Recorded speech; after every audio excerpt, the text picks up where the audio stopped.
My name is Dale Grant. I'm a CPA. My firm is Ashton Business Consulting. I've been operating as a private accountant for about 4 or 5 years now, working with business owners, individuals, nonprofits, providing accounting, tax, and advisory services, as well as bookkeeping services as well. I'm also a QuickBooks Pro advisor. So that's sort of my credentials. What this is today is a 5-part series provided by Eastern Market for their food vendors in association with Lake Trust, who has been kind enough to sponsor this event. This 5-part series is intended to talk with and teach the basic fundamentals of accounting that all business owners need to know. We're going to do it in 5 parts to break it up so that the information is easily digestible. I'm going to try to explain things in layers. So for instance, today, we're going to go over financial statements. We're going to talk about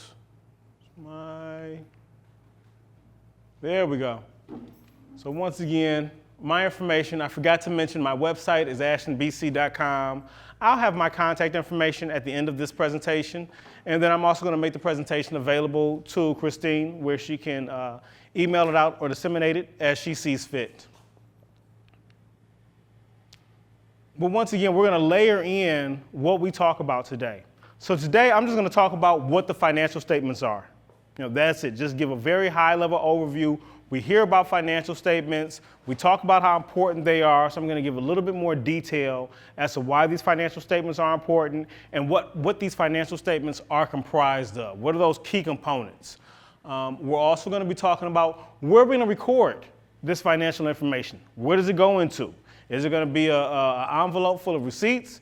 Is it going to be an Excel spreadsheet? What are we using for our financial information? And then we're going to talk about aging reports, okay, which is another important part of financial information, especially as you start to talk with lenders in getting loans.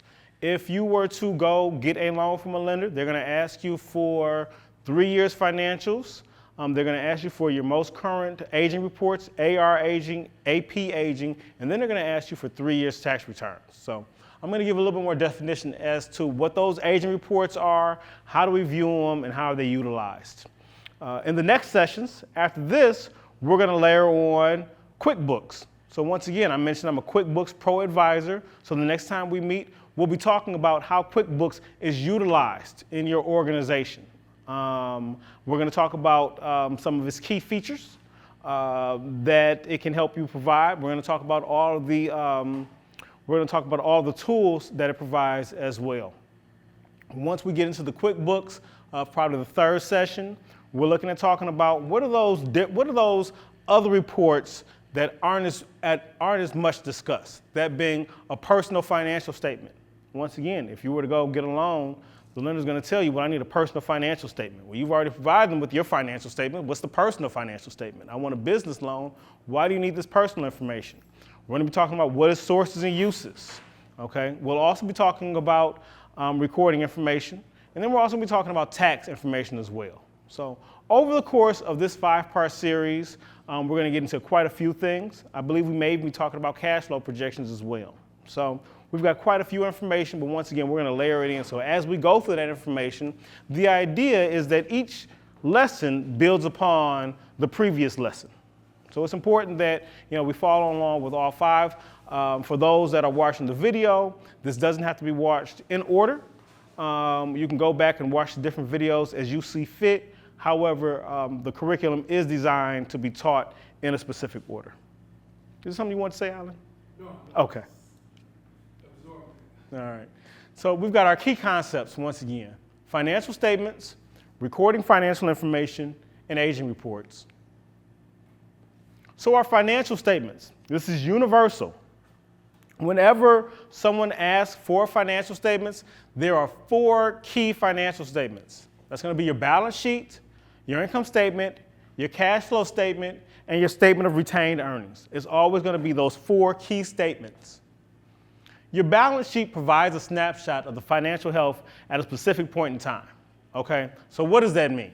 Right? Your balance sheet, when you pull it up, on that date that you've run it, it shows where you are at on that day. So if I run a balance sheet for August 24th, it's going to show a couple things. It might show what's my bank account balance. Well, as of August 24th, I had $30,000 in the bank, right? Now, if I had a big transaction that occurred on August 25th, that's not going to show because I pulled it on August 24th. And that's important because as we're providing these financial statements to investors or lenders or potential grantors who are providing money, they're going to want to see what's the financial health of the business. Where are you at on this particular date?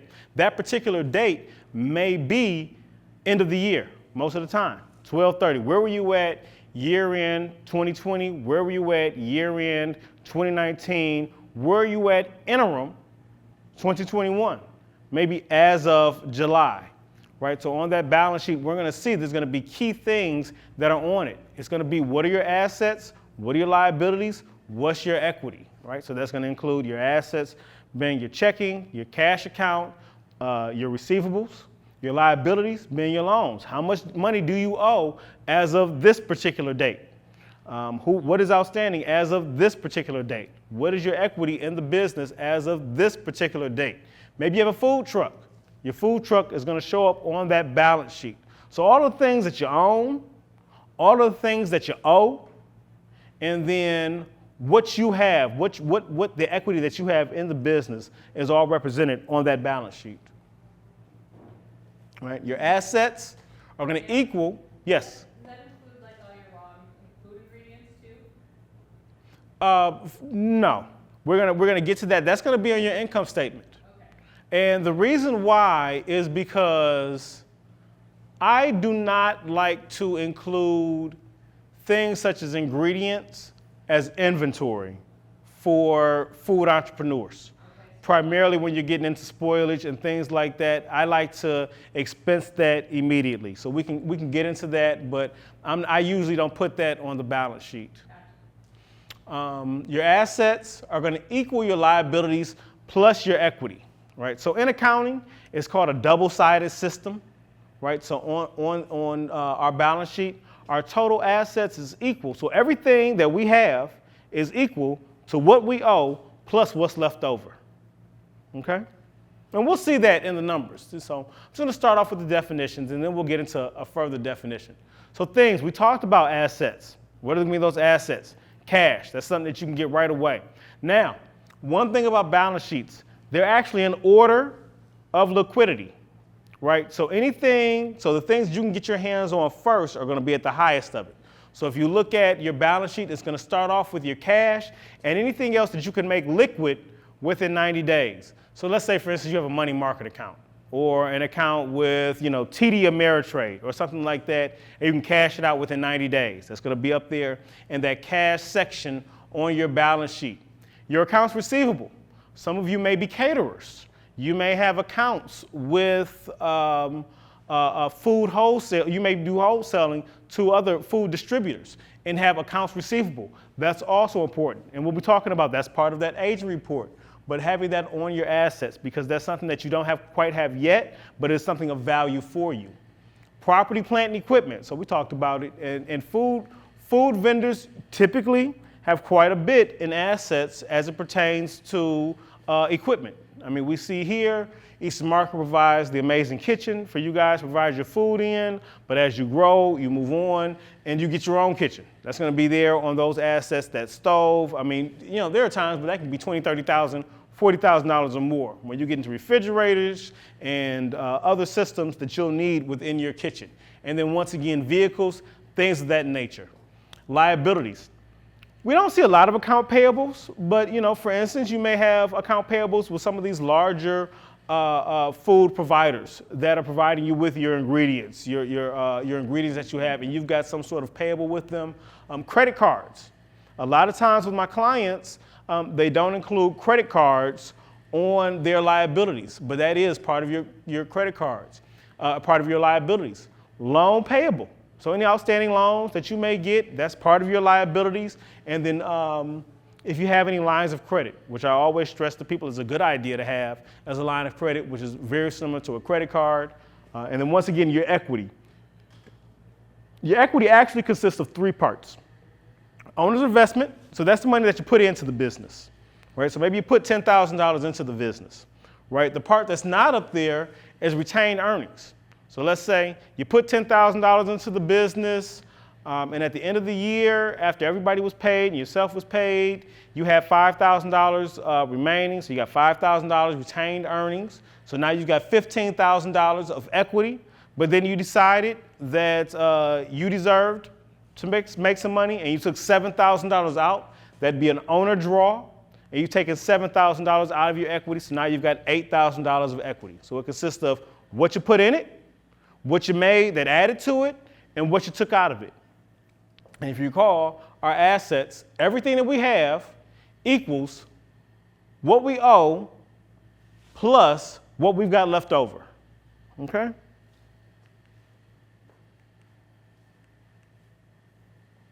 If you were to look at it in the numbers, so at a high level, this is not what an actual balance sheet looks like. This is more like the total columns, but essentially you've got your total assets, your total liabilities minus your equals your equity. Now, sometimes that number can be upside down. There are people who have negative equity. A lot of times when I see people that have negative equity, they've got a lot of liabilities. They've taken on a lot of debt. They haven't made as much money that they think they have, and they've been using that debt to float them along with the business, and it happens, I understand, so they'll have negative equity. But essentially, in our equation, our assets equal assets equal liabilities plus equity. Our next financial statement is our income statement, also known as the profit and loss statement, okay? That's gonna tell you how much you made, okay? Now, if we recall, the balance sheet told me my financial position at a specific period in time, 6/30/2021, 12/31/2021, 3/31/2021. My income statement tells me how much I've made over a specific period of time. Well, how much did I make from January 1 of 2021 through August 30th of 2021? How much did I make for all of 2020? How much did I make for the first quarter? So it just gives me a specific period of time. Another way to think about this is the balance sheet is perpetual. It just always rolls over. Those numbers, they keep going, they go up, they go down, but it's perpetual. The income statement, it pretty much ends. It ends, it starts again, depending upon the period of time that you're running it for. Essentially, it's going to provide your total revenue and your expenses for the business over a period of time. Now, we're going to get more in depth into this, but your income statement is your total revenue less your cost of goods sold equals your gross profit. Your gross profit less your operating expenses equals your net income. Your net income is what the business has earned. So what does all that mean? For the period of time that I've looked at, I need to change that word income to revenue. That should say revenue, because it's a little misleading. Revenue. So for the year, all the cash I brought in $10,201. That was before anything was considered. That's just what I collected in cash. In order to provide my product or service, it cost me $3,600, right? So what's included in my cost of goods sold? That's going to be my ingredients, right? That's not only my ingredients to provide the food, that's also my packaging that I'm giving to the client. If you are shipping your food, that's going to include your shipping. And personally, for when you are working with my firm, if your labor is directly involved with the preparation of the product or service, I will include that in cost of goods sold. So let's say, for instance, you've hired a chef, and all that person does is come in and make crepes. I'm going to include that in your cost of goods sold, because that gross profit number below that it equals is going to tell me what you made. It's going to tell me what you made after you paid for providing your product or service, right? So you have a total of $10,200 that you've earned, and this is only what it cost me to provide this product or service. Nothing else. We're not talking about the rent or the phone or anything like that, just with the exact cost to provide you with your product or service. That's going to give you your gross profit. Now, that's what you have left over. From that gross profit, we're going to subtract from there our operating expenses. Our operating expenses are what it costs to run my business. Go right on ahead. You said if I hire somebody to make the crepes, I take that out of the cost of goods sold? Well, I would conclude that in my cost of goods sold. So let's say, for instance, let's talk about that with the operating expenses, right? Yeah. So in my operating expenses, this is the cost to run my business, right? So with those operating expenses, I'm going to include things like advertisement. I'm going to have rent. I'll have insurance. So let's talk about employees. Let's say I go out and I hire 2 people. One person is a chef to make crepes, and the other person is someone to do administrative functions in my office on a day-to-day basis. That person that I've hired to do administrative functions, their job, it does not provide my product or service. That cost to do administrative services is not included in providing my product or service. So I'm going to include them in operating expenses. They help me operate my business because they're filing stuff, they're doing bookkeeping, they're doing all the back end stuff. That person, that chef that I've hired, they are directly involved in providing my product or service. And if I don't pay that person, or if I don't have that person on hand, then I don't have the ability to generate as much revenues beforehand. So because that person is directly involved with providing the product or service, I choose to include them in the cost of goods sold. And that way, I feel as if I get a better gross profit number. That gross profit number is key. Right? Cost of goods sold is going to be one of your highest expenses. Right? When you are comparing yourself to other food vendors, one of the things that you're going to look at is the gross profit margin. And I believe I'm going to talk about that in just a moment. But essentially, the gross profit margin is the gross profit divided by your income.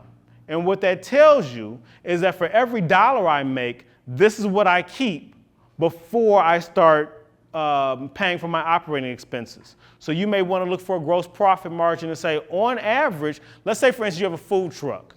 On average, food truck vendors can expect a 60% gross profit margin. What that's telling them is that their cost of goods sold is 40% of everything they make. If we say it another way, for every dollar they earn, they keep 60 cents. And out of that 60 cents, they've got to pay for the operations of their business. And so I try to manage that that cost of goods sold number as best as possible. And then when you are comparing yourself to other businesses, you can typically find, if you have the access to other financial information, you can typically find a gross profit margin. And then you can start seeing, well, wait a minute.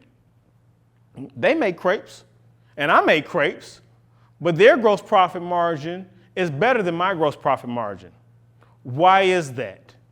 One anecdote I like to tell, this anecdote is actually a couple of years old, but a friend of mine, she makes amazing cakes. And she was saying, and she's small time, she was saying, you know, there's somebody else who's also making cakes, and they're selling those cakes, you know, in the area where I'm selling at, and they're selling out.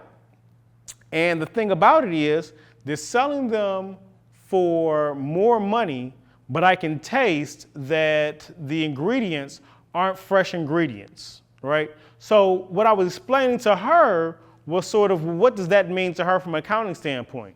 One, I told her she needed to charge more. Okay, you should always be selling on value. So if you're using fresh ingredients, you need to be telling your clientele base, hey, there's a reason why, you know, my costs are a little bit higher. There's a reason why you don't have to bash a competitor to say that I use fresh ingredients, and you can taste for yourself and see what's what. So she could see just anecdotally the difference in it, but if we looked at the numbers, we would probably see that that other person had a better gross profit margin because they were bringing in more money, and because they weren't using fresh ingredients, they had a lower gross profit margin. And by looking at that information, I could look at her and tell, hey, maybe we don't want to change our ingredients. You know, maybe we want to make sure that we're continuing to provide fresh ingredients. Maybe we just need to increase that revenue, that income number, and raise that gross profit margin. So it gives us a space to look at our sales, our information from an analytical viewpoint and figure out how we can be better business owners. Did that answer your question? Yeah. Okay. And then from gross profit margin, we're going to take out our operating expenses. That's what it costs to run my business, right? So that's that everyday stuff.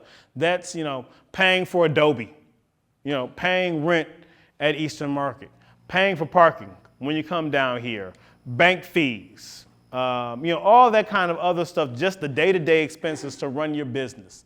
And when you subtract all of that, you get your net income. This is a very important number. Hey, Dale, Yes. should they be including their salary in there as an expense? Okay, so let's talk about that in just a moment. I'm going to get right to that. Okay. So net income. Net income is what you're left over with behind. So that's what you earned for the year. In this case, it was $3,900 approximately. One thing that I always like to stress to business owners is that for tax purposes, your tax liability is based off of your net income. That's an important factor. That's an important fact to stress because there are times when I've got to do taxes and a business owner we may have a net income of, let's say, $100,000. And I prepare the taxes and they say, well, hold up, Dale. I didn't take out $100,000.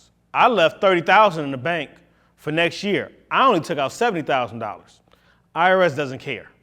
The IRS bases your tax liability off of your net income. So it doesn't matter as a business owner what you took out. It matters what your business earns. So let's kind of talk about that. We're going to get further into that when we talk about tax, but let's talk about that real quick. If you are a single member LLC or if you are consider yourself a multi-member LLC or partnership, either one of those functions or sole proprietor, they're all sort of the same thing. Technically, you cannot be an employee of your company. Okay? Technically, you can't set up payroll. Now, it's a thing. I see it all the time. I'm in various Facebook CPA groups and tax groups, and it's a common complaint because people can go out to payroll providers and get put on payroll. And I've never seen the IRS come back and ding someone who is a multi-member or single-member LLC for paying themselves, all right? Because the fact of the matter is, let's say, for instance, in our same situation, we had a business owner, they've got $100,000 income, and they've decided to put themselves on payroll. They put themselves on payroll, and they did $30,000 of payroll, and they withheld tax on $30,000. When I prepare their taxes, I'm going to include that W-2 that their payroll provided that shows the $30,000 of payroll along with the withheld taxes, and then I'm going to have a separate Schedule C or Schedule E, depending upon the type of return that it is, with the remaining income amount. So that salary would probably end up in operating expenses. It would usually with management salary, I'll put in at operating expenses. But that salary will be reported along with the remainder of the income. So it's sort of a long roundabout answer, but technically, single member and multi-member LLCs are not supposed to be on the payroll. You're both employer and employee. Your income is the net income that you've earned. Anecdotally, one of the things that I get, I sit down with business owners and they say, well, I don't pay myself. I don't pay myself. And I look at the file, I look at their books, And I ask, well, what about your car note? Okay, well, that comes out of, the business income. What about your mortgage or your rent? That comes out of the business income. So if you are using your business card for personal expenses, you are paying yourself. So that is also something to consider as well. So Yes. I'm paying myself. Yes. Let's just be clear about that. But I'm the sole proprietor LLC owner, so I'm not doing the right thing. With the Are you cutting yourself a check? Right now, I'm just doing like transfers. Okay. so that's fine. That's just known as draw. That money's yours. That's known as draw. You can do that. With regards to, as far as, you're not supposed to go through a payroll provider and have a W-2. Okay. That's what that's referring to, But that's, technically. okay, but why do they do that? Because then It- you can't, because I was gonna start doing this. So what you should do is either, if you decide to remain a single member LLC, you can continue to do the transfers. Those are owner's draw, and then we'll track that on the balance sheet in that equity section that we discussed. And that will also be included in the tax return. What you should be doing is, if you expect to owe $1,000 or more in tax liability to the IRS, then you should be making quarterly estimated tax remittance. So on a quarterly basis, we'll look at what you expect to owe at the end of the year, and you can remit that. The IRS says that you can pay either 100% of what you paid last year or 90% of what you expect to pay this year. And they also provide a worksheet to help you figure out what that estimation is. Once again, that's something that my firm and I can help you out. Let's say you decide, you know what, I want taxes taken out on a regular basis. I don't want to be sending this stuff quarterly or at the end of the year. Then I would suggest that you become an S Corp. And so I'm going to go back and say, with a partnership, you can get something called guaranteed payments. So that's a whole different discussion if you wanted to have that discussion. But as an S Corp, there's tax savings associated with this, and you can be an employee of the company. So you can put yourself on payroll, have taxes withheld, and there's a way in which we can mitigate or lower your self-employment tax liability. So we'll talk about that more when we get to the tax section, but that S Corp is a great option for those that want to pay themselves and they want to lower their self-employment tax. Because self-employment tax, usually when I've got a client and they owe quite a bit of money, self-employment tax was a big contributor to it. So you definitely want to mitigate that one. And then once again, typically management expenses, I like to keep in operating expenses, but there could be an argument for putting in cost of goods sold. It's all about, some of this is subjective. In accounting, you're provided with a framework for which to make decisions because businesses are as individual as individuals. So, some of this stuff is subjective. It's all about what makes the most sense for the business, and then also what fits within that framework of being what's allowable. Our cash flow statement. The cash flow statement is a much lesser used financial statement. More than likely, you're not going to use it a lot for analytical purposes, but it will be requested from you. It indicates the sources of cash for a period of time. It's actually a newer cash flow, newer statement. Cash from operating activities. So what it does is it pulls in all the cash, and then it has me pull out all of the cash that you have not received. So maybe you have accounts receivable. I'll deduct that. Things of that nature. So it shows the actual cash the business brings in. So we can see how much cash is coming in from an operating perspective. How much cash is coming in from an investing perspective. Investing is a misleading term. That's their term. That's not my term. Investing is investing in the business. So it will also include stocks and those nature, but you will also have property, plant, and equipment in investment. And so, that's something to keep in mind. And then cash from financing activities if you're getting loans or whatnot. So the cash flow statement is something that an investor would use primarily quite a bit, if they want to see, maybe the balance sheet shows you got cash in the bank, maybe the income statement is looking good, but let's see this cash flow statement and see where your money's coming from. How much cash are you really generating? How liquid is the business actually? So that's one of those inside baseball financial statements that investors are primarily going to use. So once again, this is a little bit more detail as it provides for that cash flow statement. So it's going to have our profit. We're going to take out our depreciation because depreciation is a non-cash expense. So I'm going to add that back in. Accounts receivable, I haven't gotten that yet, so I'm going to take that out. Accounts payable, I haven't paid them yet because it's a payable, so I'm going to put that back in because I still have that cash.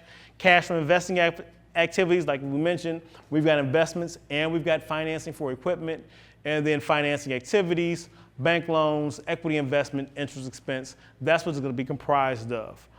So that's one that you're not going to have to be as familiar with. The balance sheet and the income statement are where you're going to find the most value at. The balance sheet is really going to let us know. Some clients I have, you got to sit them to the side and say, you're getting too much debt. I know you got a great credit score, and I know you're able to pay these loans back, but let's focus on the business. We got a lot of debt here. Or you got a lot of cash in the bank. What are we going to do with that? Do you want to move it elsewhere? Do you want to do a draw, do a transfer out? Me personally, for my business, I keep enough cash in the bank to operate the business, and then I remove the rest of the cash. So I kind of manage it, and that I don't have to keep everything in one account, but more so manage it so I make sure I've got everything under control.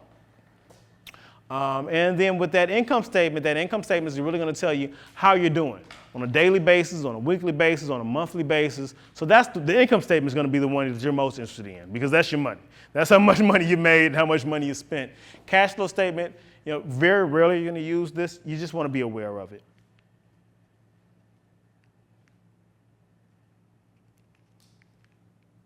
Let me see. There we go. So this is another breakdown of the cash flow statement. This kind of shows what it is, but once again, it's not one that we need to go over in depth. The final one is a statement of retained earnings, and it's just your equity account. It's just a breakdown of your equity at the beginning of the year and then what transpired within those equity accounts throughout the year. So this is the cash that we earned. This is maybe we put some more money in. And with owner's investment, I like to tell people to think about it like this. Sometimes I'll see a business owner and they'll just transfer $10,000 into their bank account, and that'll cover expenses. Other times, they'll use personal funds to pay for business expenses. That is also owner's investment. Those are times where they need to tell me that so that I can make that entry myself. And then less whatever funds you've taken out. So once again, that owner's draw and that transfer. And that's going to be your statement of retained earnings. That's another one that's a lesser used statement. However, it is a part of the 4 required financial statements. So especially even though that you may not be using them, you're still going to need to provide that cash flow statement. You're still going to need to provide that statement of retained earnings. And this is just sort of a breakdown of what we talked about. We had our beginning retained earnings. We added to that our net income. If you recall from our income statement, we made $3,900. Before we made that $3,900, we already had $5,000 from last year. We did an owner's contribution of $1,500. We took out some money of $2,400. We were left with $8,000. So more or less, that statement of retained earnings just shows us how we got from point A to point B. So one thing you want to remember is that your financial statements are all interrelated. So one plays a part in the other. If you recall, we just talked about that beginning retained earnings, or that beginning retained earnings is the prior year net income, and this net income is the net income from our income statement. We just brought that number over. The cash difference on our cash flow statement is the cash that's on our balance sheet. All of our financial statements are interrelated and they can be tied to one another. That's more something for me to know as far as when I'm checking the work, but it's not something for you to keep in mind. They all kind of work together. Okay? So, in a nutshell, Those are the financial statements. And you may say, well, it's been, I don't know, we've been talking 20, 30 minutes. There's no way I'm going to remember these financial statements or how to prepare them. And we're not expecting you to. But you do want to understand how to read them and how to interpret them. One thing that is critical with regards to your accounting and preparing financial statements and having this information is having some sort of system with which to have this information in. And so, I joked before about receipts in an envelope. I've had clients try to give me receipts in an envelope. I don't want receipts in an envelope. Please don't give me receipts in an envelope, okay? Because then what I have to do, and I kind of joked about it, I got to take those receipts in an envelope, probably put them into an Excel spreadsheet just to organize them, and eventually they're going to make its way into QuickBooks, okay? And QuickBooks is going to be the software that I use to manage all my accounting information. Now, I am a QuickBooks Pro advisor. I'm very big on QuickBooks. I use QuickBooks to manage my business. It's not the end-all, be-all. I do prefer it, but there are other accounting softwares out there. There's FreshBooks, Xero, there's AutoBooks. Some are better than the others.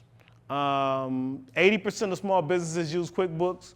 Most third-party app providers make it so that they can talk with QuickBooks. So I usually push that one. But if you've got an accounting software that you're either currently using or that you prefer, go for it, just as long as you are using some sort of accounting software. But we want to have a way to, yes? Let's say you haven't been using any kind of software, and here we are, and it's August. Like, is there a time, does it make sense of, when to start? Like, should I just hold my receipts in my shoebox until January 1 and then start January 1, or? No, I would start immediately. So essentially, I've got clients call me like that all the time. I'm working with a guy right now. We need to go back and do 3 years worth of stuff. So what I do, I prefer, and I hope, that all my business owners here have dedicated business bank accounts for your business. Yes, I do have that. That's all we need. That's all we need, okay? If you have a dedicated business bank account, PayPal account, credit card, we can upload that information into QuickBooks and then classify your historical information. So I can actually go back and make financial statements for periods as far back as you have bank statements. If you don't have bank statements, I can try to cobble something together, but that requires us kind of sitting down and putting together whatever information you have and trying to make some sense out of it, but it makes it a lot harder. But with those bank statements, we've got a process and a system that makes it fairly easy for us to upload that information into QuickBooks and build those financial statements. And that's the great thing about it. So, and we're going to get to that slide in just a moment, but essentially, all of these financial statements I've talked about, QuickBooks will make automatically. They do it for you. All you have to do is upload that information into the system. With QuickBooks Online, which I typically stress to use is cloud-based, it gives you access, it gives my firm access. You can do what's called linking your bank account. What that means is that you essentially sign into your bank account through QuickBooks, and it will bring in the transactions as they occur. It won't let you do banking from QuickBooks. There's an option to get that to work, but on this, that's not what this is.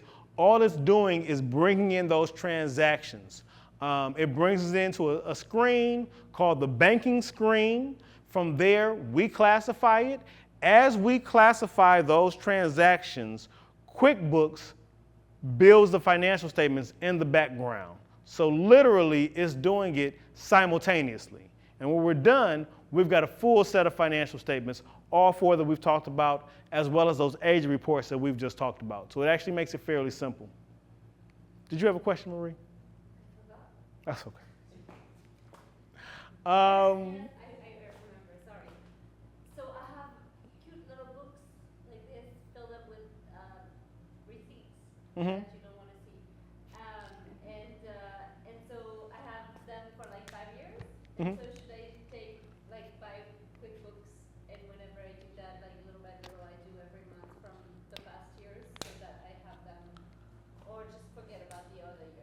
I would, I would say, well, it depends on your needs. Because if I need a line of credits or something like that, they're gonna go. They're gonna want years. They're gonna want a couple years. They're gonna want 3 years financial statements, 3 years tax returns. And in that instance, I would suggest we evaluate the taxes, see where we're at with that. But my suggestion would probably be to get the QuickBooks. Once again, so with your receipts in your specific situation, I would still prefer to utilize the bank statements. And then after I have brought in all that information from the bank statements, I would then take in consideration your receipt book. I would hope that most of that stuff is captured in the bank statements, but for those additional receipts that aren't captured, and that may be stuff that came out of a different account that isn't linked, we could then add that in manually. But the main reason why I like to use the bank statements is for audit purposes, right? Because now I've got an independent third party that can verify this information. And for whatever reason, I got a client today, they got a payroll audit. They called me and says, hey, the state called me. I got a payroll audit. I told them that's okay, that's fine.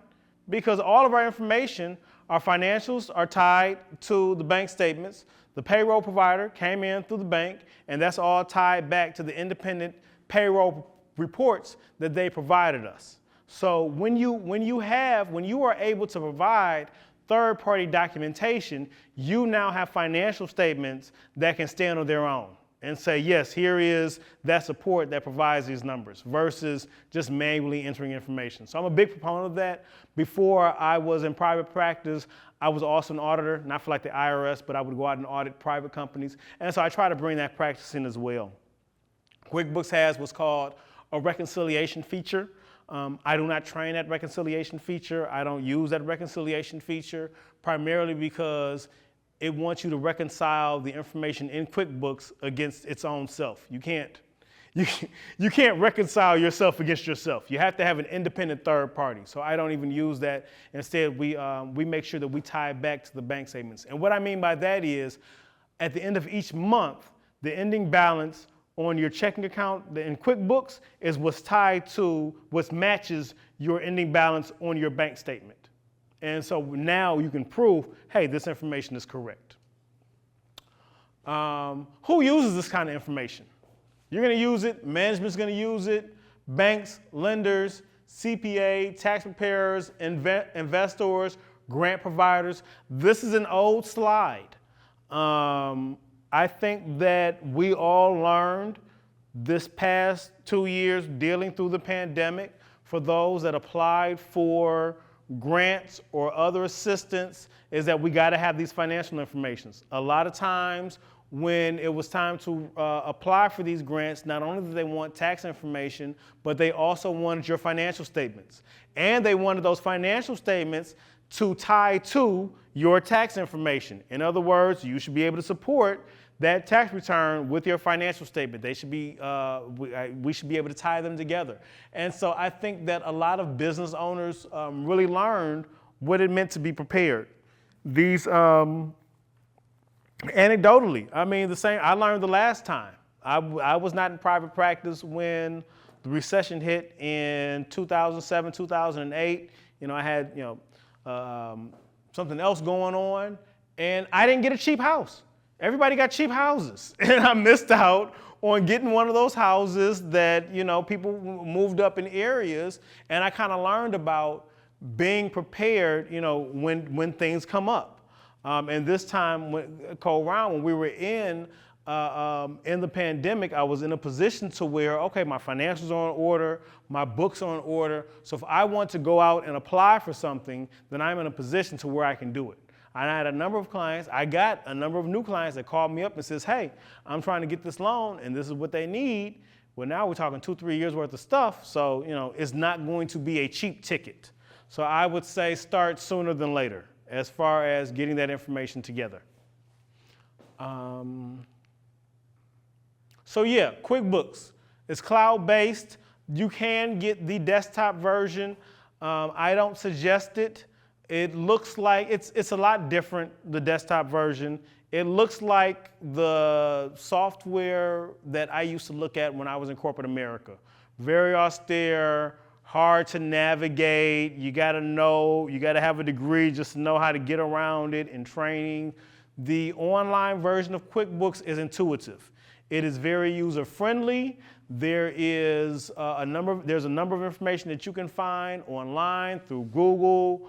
People who work with QuickBooks, it's super easy to use. You're gonna get 80% of it correct, but that last 25%, it'll mess your QuickBooks all the way up. But for the most of it, that's when you gotta call me. Just because there still needs to be some accounting knowledge there, but it makes a lot of things very easy. When we talk about QuickBooks, we'll talk about some of those easy features, such as I invoice all of my clients through QuickBooks. I collect my payments through QuickBooks. They just get an email. I manage my receivables in QuickBooks. It gives me the financial statements. I've got my bank account linked. I can do classes for other clients, which means I can separate out different lines of business. There's just a ton of different things you can do, and it really does make it very easy for you to use it. So I'm just a huge fan of it. Can you link QuickBooks to Square? Can you use Square? So with Square goes directly to your bank account. So for the most part, there's no need to link it if you've linked your bank account.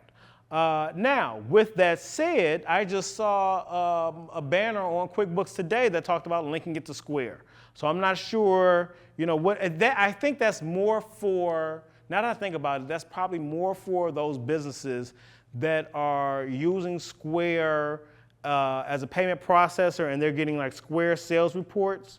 So they have added that feature. I'd like to see what that is. But typically, I haven't worried about it because Square goes directly to your bank account, so you see that information. Within the banking section, you can link up to 25 accounts. So that would be savings, checking, always PayPal. I always have to ask PayPal because people forget about it. PayPal behaves like a bank. In other words, you can deposit money, you can leave money, you can pay money out of PayPal. So if I don't see your PayPal account, I'm gonna miss a ton of stuff as far as what's happening with your business. Once again, credit cards.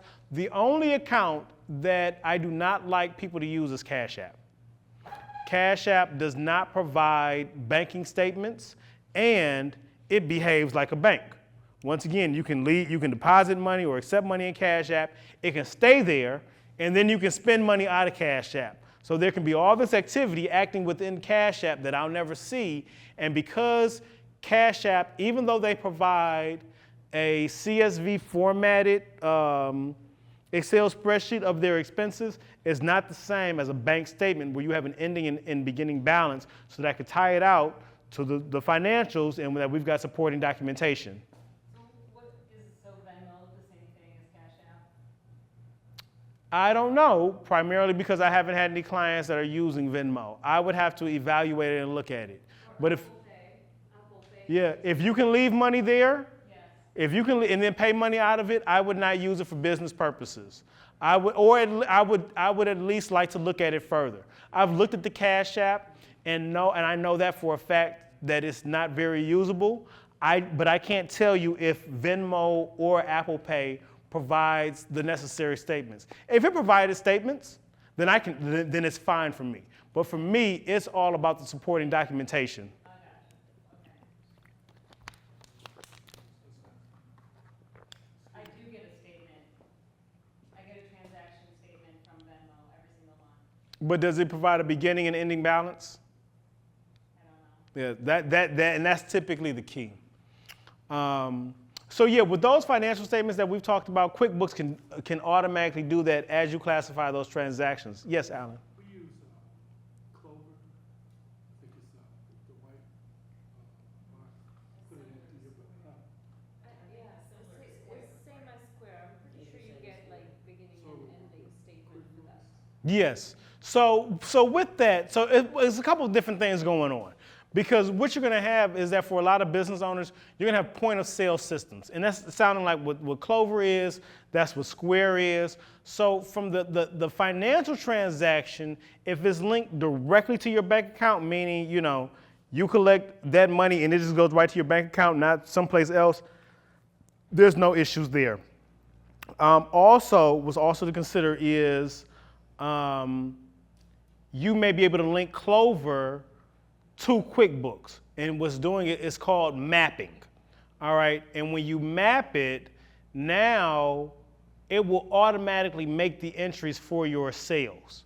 So that's a little bit more, if this was a 101 class, that would be like a 301 class. But with the mapping, and you can do that with most point of sales, as those sales occur, it'll automatically make the entries in QuickBooks so that I don't have to. It may say, okay, he sold a custard pie, and because of the different maps that we have in there, we know that that was $15 revenue, and maybe we had to make a transaction for cost of goods sold and other items. It'll automatically make those entries based upon what we have coded it to do. So the short answer is yes, we can link it.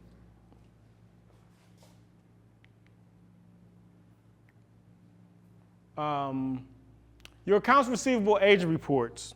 So I think we're right at about an hour now.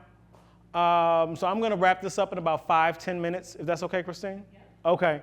So your accounts receivable aging reports and accounts payable aging reports. So what's an aging report? It's a report that tells me how old something is, right? So with my accounts receivable, I send out invoices to clients. Me personally, I send out invoices to clients, and they have 30 days to pay, right? They show up on my aging report. Those who are not currently due, so let's say those who are due right now on August 30th, which is in 7 days from now, or 6 days from now, they show up as 0 on my aging report. Those that were due last month, they're showing up as many days as they are in arrears. So there may be somebody who is 10 days in arrears, 15 days in arrears, 20 days in arrears, 60 days in arrears.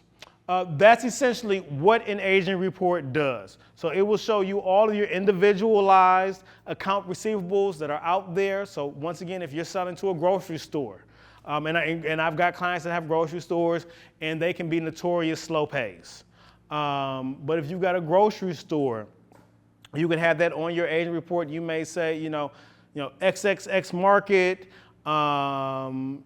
they're within their due date, but ABC Fresh Goods, they are 30 days in arrears. Okay, and then within QuickBooks, I can go in and send them a reminder to say, hey, your bill hasn't been paid. I see it on my aging report. Please remit payment. But that's what your aging report says. We do that for both accounts receivable and accounts payable. So lenders will request that information primarily to see what's out there in your mostly for the receivables. So let's say, for instance, on your balance sheet, you're showing $60,000 in receivables. If I pull your aging report and I see that of that $60,000 in receivables, 40,000 of it is 100 days past due, I'm not going to give too much credence to that $40,000. The likelihood of you collecting that has gone down significantly because it is 100 days past due, versus someone else that has $60,000 in their aging report and it's all current, or maybe only $20,000 is within 20 days past due. The likelihood of them collecting that receivable has gone up significantly. It also shows they're doing a better job at turning over their receivables, which is something else that you want to be looking at. If you're selling and you're getting receivables and you see that, I'm getting these sales, people are liking my products, but I'm not turning over these receivables fast enough, that's going to negatively impact your physical cash flow, right? And if you've got bills coming up, you want to come up with strategies in which to increase the pace at which you can collect cash from your vendors. And it may be offering different discounts. In accounting, they teach you 210 net 30. If you pay me within 10 days, I'll give you a 2% discount. If it's 30 days, it's full price. And beyond that, I offer you a late fee. So that also gives you something for you to look at from a management perspective and understanding how well of a job you are doing on collecting your receivables. But then there's also that aspect, once again, that investors and lenders are going to be looking at to see how good of a job you do at collecting your receivables.